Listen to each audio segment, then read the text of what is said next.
Uh, Hi guys, today I'm going to do a video presentation for the I2CACIS2020 conference, and my paper ID is 63. I'm one of the author of this paper. The presenter ID is 36. The title of this paper is Wi-Fi based smart home electrical appliances remote control for visually impaired person. So allow me to introduce my fellow authors. I'm the first author and my name is Chijie, and the second author is Wong. The third author is Chun, and the last author is Min Tu So.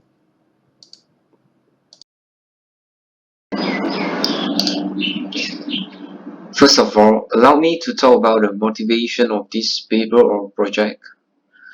All of this started when we developed an IoT switches for our university project that can be turned on and off through Wi-Fi using smartphone or computers.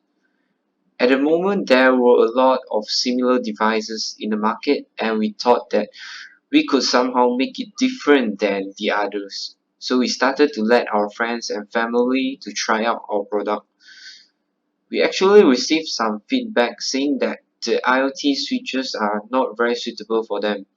For example, my grandmother who has bad eyes, she had trouble using smartphone, not to mention to use the IoT switches that we have developed. This is where I have started to put my attention on a small group of people which are called visual impaired person. So, what is visual impairment? Visual impairment, also known as vision impairment or vision loss. It is a decreased ability to see to a degree that causes problem not fixable by usual means such as glasses. So in simpler words, is refer to people who have trouble with their eyes, like they cannot see clearly without glasses, or maybe even worse when they are blind. So here's how the visual acuity classification. Feel free to pause the video to look at all these classification. The main objective of this paper is that we want to develop something that can help with the visual impairment person to control their home appliances remotely. And this our project involved with a frequency synthesizer that is used as the channel selector instead of a normal digital switching circuit. And it includes some of the special features such as we are using the EEPROM to ensure that when the system is shut down unintentionally due to some power shortage, the device will be remain on the same state when it is powered on again. For example, when blackout happen, the lamp that is on before the blackout will be remain on when the power source is back out.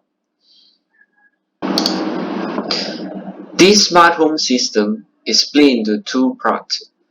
The first part is a control panel that are user-friendly, especially for visual impaired person and elderly, and that can be used to turn on or off the power socket through Wi-Fi. The second part is a power socket that can be turned on or off through Wi-Fi. This is the power socket that are actually connected to the home electrical appliances.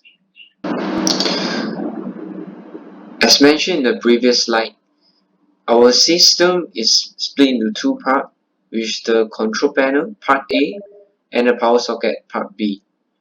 So in the control panel, there is the mechanical button which can be pressed to turn on or off of the power socket in part B.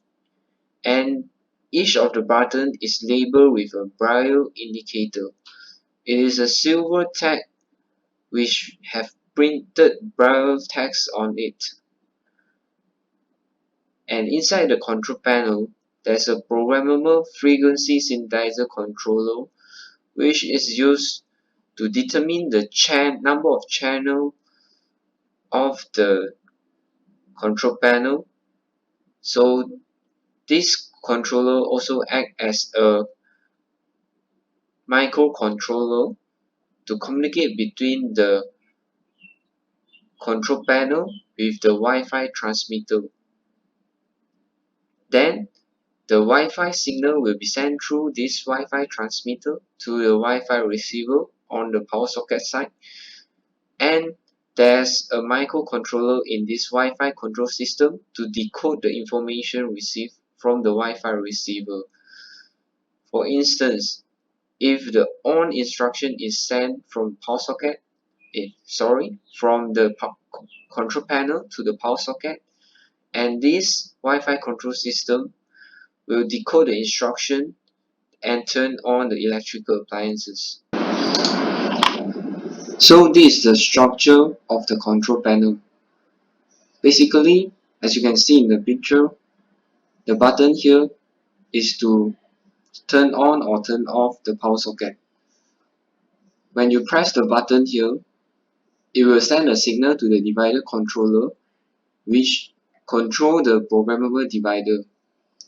When the divider number is changed, the frequency of the frequency synthesizer will also change. So with this programmable divider, we can choose up to 9,000 frequency channel, and with each set of different channel is linked to different electrical appliances. And here's the frequency converter. When we receive the frequency from the frequency synthesizer, it will send the signal to the Wi-Fi module to transmit it through the Wi-Fi to the receiver side, which is the power socket. So this is the part at the power socket. So when the Wi-Fi module receives the signal from the control panel, it will send the signal to the frequency converter, and at here, the information will be decoded so that the electrical switch, which is a relay, can be controlled to be turned on or off. So this power socket is directly plugged to the power supply, and the house appliances is connected to it. So this electrical relay will open the power supply, will open the connection of the power supply and the house appliances, or close it depending on the frequency converter instruction. ESP8266 is used as a Wi-Fi module for this project, and the station mode is used so that the power socket is act as a client, and also the control panel will also act as a client. So both the devices will be connected to a router, and the information will be transmitted from the control panel to the router, and the router to the power socket. One of the special features of our control panel is that apart that we have the mechanical button array, we also have a Braille indicator on top of the control panel, so that the blind people or the visual impaired person can easily know which button is to control which electrical appliances. For example, the lamp is labeled with L1, which is lamp 1, and when the visual impaired person they touch the silver tag, they will know that this is the L1 button and this is the fan 1 button. So the Braille text are also printed in convex type of text, so that it is easier for the visual impaired to feel it, and also it lasts longer compared to the concave type of text. The microcontroller used in this smart house system is a common microcontroller, which is the 8 328 chip. It is commonly used in the Arduino board, and since it's very cost efficient, we also use it in our project as the main microcontroller to control the frequency synthesizer, as well as acting as the main information decoder for the power socket. The speaker module in this smart house system is a very important one, as our main target user is the visual impaired person. So they can't see our output, but they have to listen to it. So as you can see, this is the DF mini player, and there's a slot for DF card to be inserted here. So the recordings of our voice can be saved in a TF card so that we can select it serially with the microcontroller. For example, we store recordings like LAN 1 is on, LAN 1 is off inside this TF card, and then when when the instruction to turn on the LAN 1 is received, the microcontroller will control this DF mini player so that it played the corresponding recording that contain the soundtrack of turning on LAN 1. Next is the programmable phase lock loop, which we call PLL. So the PLL is constructed by this 74HC 4046AE IC. So this PLL is a main component to construct the frequency synthesizer so that we can produce a range of frequency from 1 MHz up to 10 MHz. So for every 0.1 MHz is one channel, so we can have from 1 to 10,000 of the channel. So this is the formula that we use in our calculation. And for example, to turn on the LAN 1 wave, we use 1.01 MHz, and to turn on the LAN 1 we use 1.02 MHz. So and it continues 1.03 MHz maybe for LAN 2 or fan 1. The main communication method we use in our smart house system is the Wi-Fi communication method. So the HTTP GET request method is used, and when the user, which is the visual impaired person controlling the control panel, press the button will send the information by the means of the frequency channel to the server, and the server will detect what is the physical address of the power socket, and the information will be sent directly to the physical address. So the limitation is that we have to know the IP address of the power socket.